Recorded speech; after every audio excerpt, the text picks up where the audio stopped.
isn't Mr. Mazzy. Mr. Mazzy's missing isn't because he's not here. Oh, honey, he's in the sound booth. Yeah, I know, I just... Okay? I'm gonna go.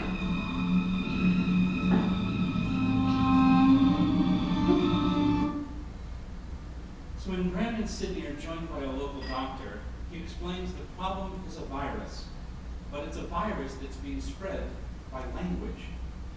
Certain words in the English language have become infected, and when they enter a person's consciousness, their meaning breaks down.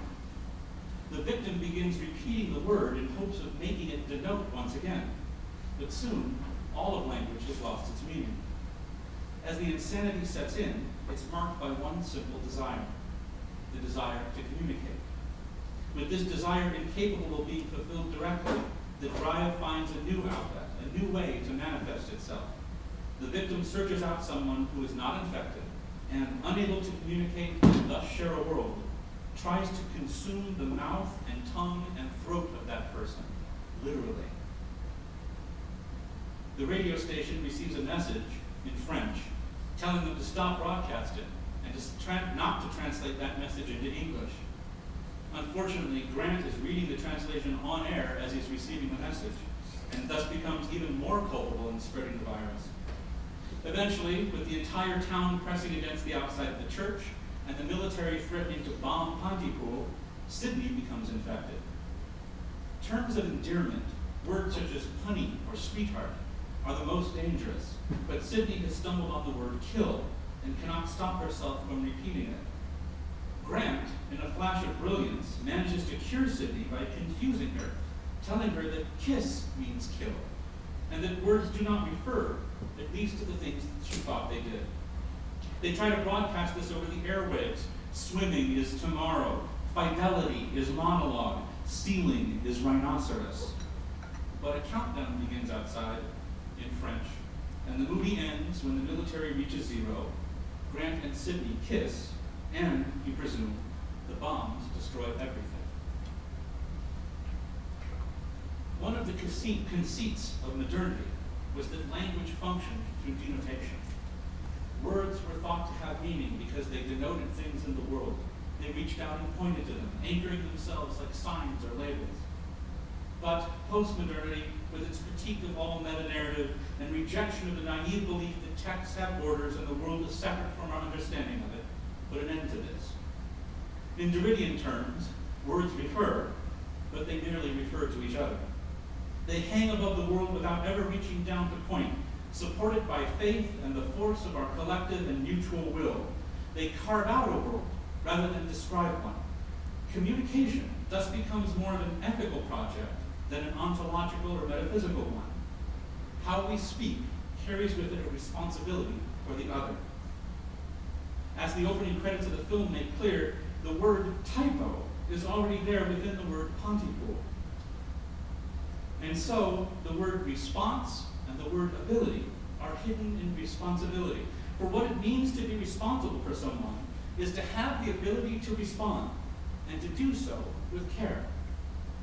What is right or wrong can no longer be settled by an appeal to a correspondence theory of truth based on a belief about there being an objective world outside. And so, the weight of language is a heavy burden on our souls. The demands by which communication maintains community are great, and the zombie is the breakdown of all of us. What it means for someone to be dead is never to be able to respond. The dead are, to be sure, still with us, but there will never be a response. We write to the dead, talk to them, cry out for them, and they do not answer back.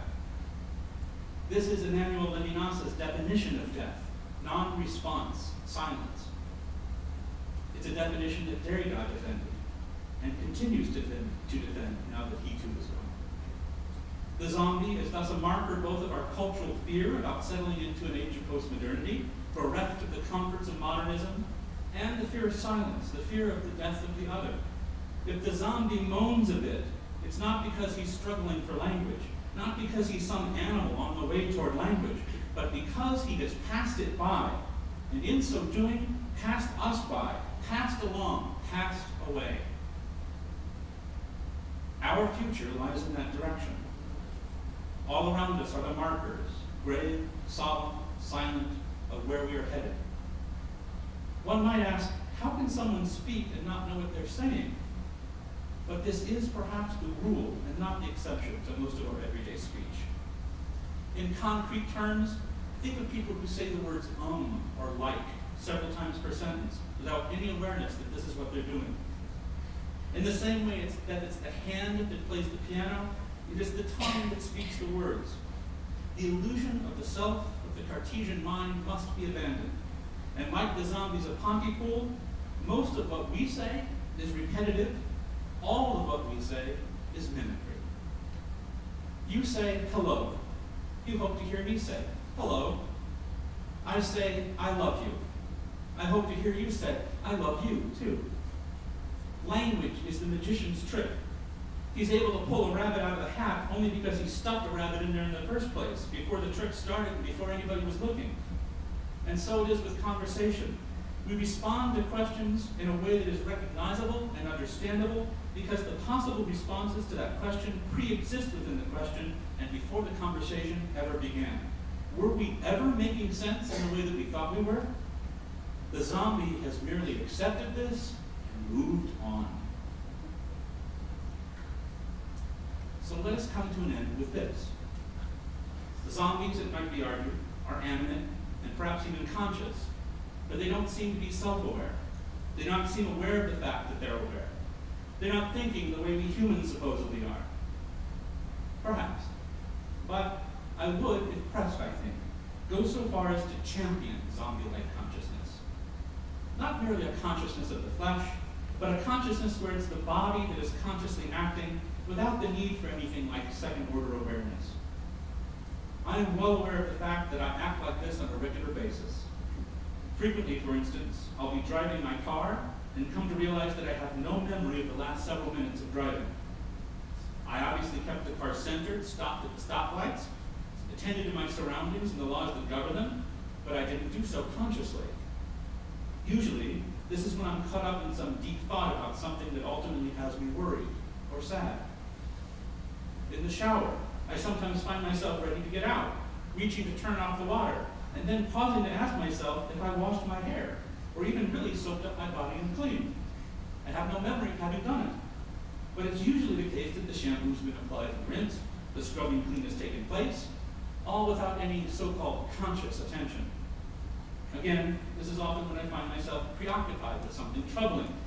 If you ask me, I think I would sometimes gladly give up the worry and the sadness and all the rest, and happily just be a washing, driving, living zombie. I don't say this lightly. Like everyone in this room, I'm an academic, someone who has to some degree or another decided to live a life of the mind. But when I stop to think about it, I often think that self-reflexive consciousness is just the sort of quality that will end up killing off our species in the end, even if species is a specious concept. Natural selection, after all, chooses qualities for any sort of organism that will allow that organism to survive. It should be noted, in fact, that natural selection does this choosing mindlessly, without a plan or design, without any real choice in the usual sense of the word. Nature is a zombie too. It creates random mutations, stumbles around, and sees that the mutations create more viable beings. If the mutation allows the organism to survive, they're passed on. If the mutations seem harmful, they begin to disappear from the population. A short period ago, something in the order of 8 million years, natural selection stumbled on self-reflexive consciousness and gave it a try on us humans. But it turns out that creatures with this quality come to think of themselves as selves, monadic, solipsistic, selfish beings that think they're above all other creatures. Slowly, and then more rapidly, they begin to destroy the very preconditions of their own existence. They wipe out the ecosystem, kill off the environment, irradiate all life that's not human, and hurry toward their own destruction. It will not be long, I think, until nature allows this to take place. But this will not be the end of life on Earth. Other wonderful and wonderfully non-self-conscious life will flourish and go on about its business. We have another 6 billion years or so until the sun turns into a red giant and engulfs the earth, eventually turning into a zombie version of its once brilliant and blinding yellow self. During that interim time, there will be plenty of new life that will find its way. Perhaps something very much like zombies will indeed replace us, because the experiment of our type of consciousness will have run its course and proven not to be conducive of survival. Natural selection selects us out. And out of the ashes of our corpses, out of the failed experiment of our rotting organic matter, new beings arise, the natures of which we cannot even imagine. All of the world is a graveyard. The living soil is flesh itself, dead and reborn, dead and reborn. Look around you, even now, your future is here. The future echoes of those who will take our place are with us, calling to us without language, hungry and impatient to wait for us to turn into their food, into their bodies. These are the zombies to come, the promise and the horror of what we are on the way toward. They tempt you to love them. They disarm you with their familiarity. They are hunting you, which is only a single letter away from haunting. They hold us accountable for each act of narcissism, for each immoral meal of flesh we've enjoyed, for each failure to communicate with those who need us, for each act of loving the dead, each failure to realize we are only loving ourselves. Left on their own, they will turn you into what they already are, replicating themselves. You do not know it, but you are already one of them.